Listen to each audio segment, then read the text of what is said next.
live here at New York Comic Con 2014, brought to you by Marvel Contest of Champions from Kabam. I'm Marvel.com editor Ben Morse. I'm Lorraine Sink, host and writer of The Watcher, and we are here with the illustrious Robbi Rodriguez, artist of Edge of Spider-Verse #2. How is the con treating you? It's pretty fantastic. Yeah. It's so weird by the excitement of this book, and I had no idea. I knew we ran to the first run and whatnot. I had no idea how much of an impact we made on fans right now. Oh yeah. It's tremendous. It's overwhelming at this point. It was it was one of those things. Just in case people don't know, that was the issue that had Gwen Stacy, Spider-Woman. I think there was a lot of anticipation going in, but once the issue hit, it's something we haven't seen a lot. Where there was a good amount of anticipation going in, but just the minute it hit, it had a crazy impact. Yeah, that was that was the scariest part. All three of us had, just like myself, Jason, and Rico has. Like, I hope we don't I hope it's not just all sizzle and we did not screw this up. Yeah. People just like, oh, this is just garbage. Just throw it away. It's like, but we're like, the fact that it was so, I've seen about 7 cosplay already. Crazy. Oh yeah. Yeah, one scared the holy hell out of me when I was smoking. When I was like putting a cigarette out and I turned left and I see my drawing staring right at me.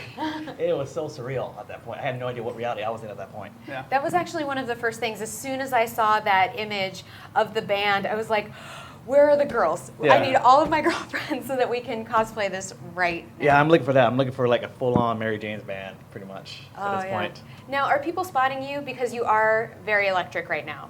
In your dynamic purple shirt. Oh, right now, this is just me in life. I love it so much. Yeah, I get a spot here and there. That's kind of weird now because I've been such on the fringes for the longest time. I've done X-Men issues here and there. You did X-Force. X-Force for Remender. Jason and I have done like Wolverine X-Men one-shots here and there.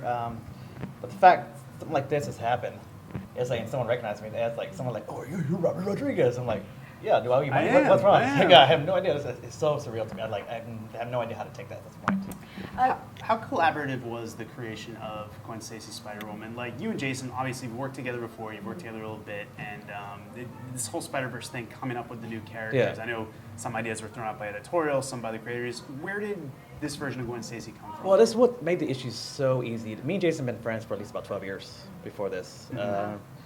I mean, there are days. I remember back in days. I was talking to him earlier. Like there were days where we was like all of like the little broken comic book community. We was like sleeping in someone's garage and like, we were like going to restroom in buckets and like we're brushing teeth with water and hoses the entire time.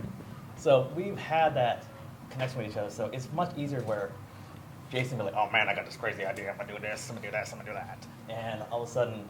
And it's like, all right, dude, I think it is. I'm thinking we might be able to do this, this, and this, and this. So we like, most throughout the night, I'm either texting or on the phone. We're going back and forth, back and forth. It was very collaborative. This is one thing about this issue. I think that's what connects people is it is very organic and it's very much a collaboration between all three of us. Like, not just Jason. I would say Rico to say too in this. It's basically, and Rico is, and we are like a band, pretty much. We are a band. Like Rico is the rhythm section. Yeah. While me and Jason are kind of battling out for the solo part the entire time. But we each know when we need to like, one guy's going to solo out, and when one guy needs to like, all right, I'm going to step back and play rhythm for a bit. Yeah. So. Yeah, the color palette, speaking of Rico, is really vivid and it's really fun.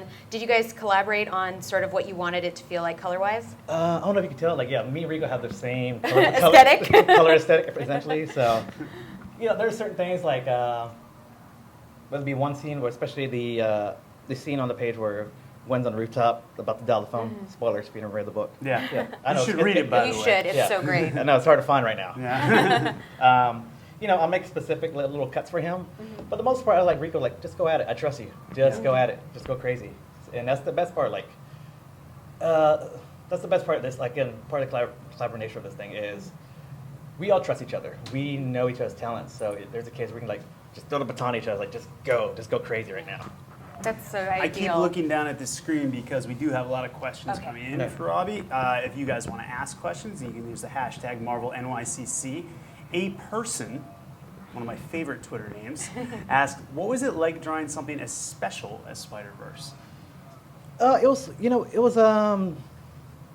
I knew it was special. I had no idea how amazing it was going to be. It was such a, when we got the initial go-ahead green light from Nick Lowe to just do Spider-Gwen and just go, it was a case like, all right, we got one shot, let's go big or go home. And And now it's like, now it's the case where like, all right, we went too big now. It's like, we're just too overwhelming. So, I mean, it was special. I knew it was gonna be part. Nick told us about the initial game plan of Spider-Verse, and like, that's great. It's cool. So now, and since we put so much of ourselves into this this issue, when we see Spider-Gwen and other aspects of the Spider-Verse, we're like, oh my God, don't touch her. Yeah. Something I love so much too about Gwen is her Spider-Woman costume. It's really cool. It uses a lot of negative space. What was your idea with her costume? That was a case of part of making something cool, and also essentially part of my own laziness, because I knew I was going to draw this for 20 pages. No. So part of me was like, as much as I love Ditko's design of Spider-Man, so many webs. That's what it is. Because like doing all that webbing, even just doing that commissions, drives me nuts. Drives me nuts at the wall. So I figured like, all right, let me just keep it simple, keep the aesthetics as simple as I can. We went through at least about 10 different versions of it already. Like I was just trading stuff between me, Jason, and Nick, and Enrico too. To the point there's, I was sitting at the bar one night, and I got to a point where like, oh, I'm not getting it. And then one day I just drew that the diamond and with the hooks on the sides, like, and it started slowly started to develop. Yeah. And then, as soon as I got to the point with the hoodie and the color palette, I started to go to every girl at the bar. It's like, hey, I'm not drunk. But here's the case: if you were a superhero, would you wear this? Yeah. Would you wear this? Would you wear this? When I got overwhelmed, yes, I'm like, all right, I got it. I immediately took a picture of it to Jason, like, I think we have this right here. That's so cool, because that's actually the first thing I thought. I was like, that's an awesome costume. Like, that's so wearable. Yeah. And I was like, I want that hoodie to be made by someone so I can have it. Marvel license, here you go. Yeah, seriously, if you're watching. Her universe, Ashley Eckstein, get on it. Go make it. Now, you talked about how much, you just said, I love Steve Ditko's Spider-Man, but Gwen Stacy, of course, is a classic character. This is a new take on Gwen Stacy, but a lot of classic elements involving her father, involving the relationship with Mary Jane. Yeah. How much were you guys influenced by the original character, and how much of it was your own thing? Most of it, like, Jason is far more influenced because he's a bigger Spider-Man fan growing up as a kid. Again, I grew up as like essentially knowing most about the Gwen Stacy, but to me, Gwen Stacy was a plot point to me. She was the girl who died. She's the girl who died. Yeah. But there's like, so when we had the opportunity to do this, I'm like, we're gonna do our own. We're gonna make her a character. Yeah. We're gonna make her a character and whatnot. And I basically started thinking about every relationship in my life, and I was telling Jason, like, Jason, Gwen is every ex-girlfriend I would love to have. That's what she is. So like, but also like, deconstruct like why we broke up, because she's like this conflict. She's conflict like in this way, or she's strong in this way, or she has this aspect this way, type of thing. So that's when we started developing that. Like, and after that, that's when we kind of developed like, oh, holy crap, we have our own Gwen. It's a new take. It's not just the old take. So I think it was pretty cool that we got to be able to do that. Guys, those of you who are following us all day here at marvel.com/NYCC 2014, this is the last we have Robbi on the stream, but we will have more news involving him later today, so please do stay tuned. Yeah, stay tuned. After a very quick break coming up now, we're going to have Russell Dowderman from Thor. Very excited about that. Another great interview, and we'll learn it out. And before we go, I have to read this from Sophia, who just said, haha, the key of drawing an awesome costume is laziness? Haha. So that was a great way to end it. That's most comic artists. They're very lazy.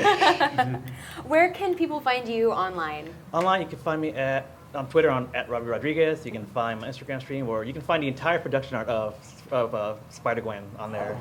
Very cool. And also, you can find me at RobbiRodriguez.com. Very cool. Awesome. Well, thank you so much for joining us. Stick around for more announcements coming up. I'm at the Spider-Verse panel, is that right? Yes. At the Spider-Verse panel today. Nudge, later. Nudge. Wink, wink, just saying, I'm not saying, but I'm just saying, stick around. And we'll have more here on Marvel Live, brought to you by Marvel Contest of Champions.